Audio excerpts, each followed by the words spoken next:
What I want to talk to you about today is I also wrote a theological science fiction novel, Silicon Soul. If you are an observer of contemporary Christianity, you've probably already ran into a strange attempt to blend together libertarianism and Christianity, essentially imposing the philosophy of Ayn Rand atop Christian scripture and tradition. Think of the 2012 election, where the Republican vice presidential candidate, Paul Ryan, had to attempt to square the circle regarding his Catholic faith and his allegiance to objectivism. Eventually, he abandoned the latter. I don't believe this is an aberration, and so, in Silicon Soul, one of the themes I tackle is the fusion of Ayn Rand with the Christian faith.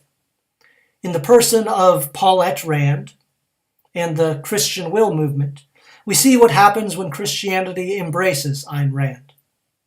In the person of Mary Klein and the community sequestered in Oregon, we see what a Christian rejection of Ayn Rand and radical selfishness could look like.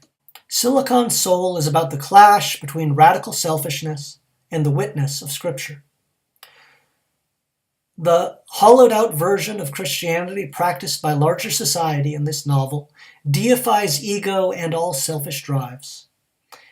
It hallows, that is, it makes holy, personal acquisition, encourages manipulation, fosters a narrow nationalism, and ultimately is centered on escaping the world in which we live.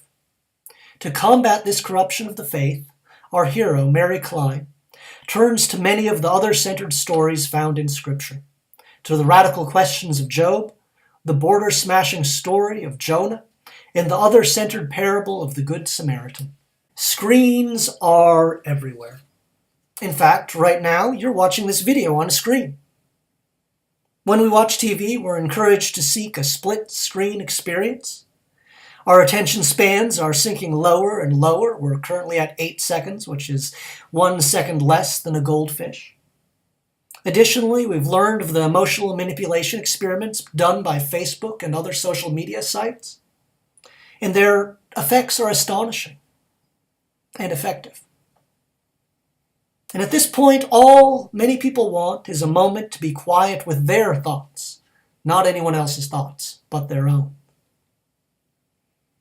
What we find in the world of Silicon Soul is the ramping up of all these things.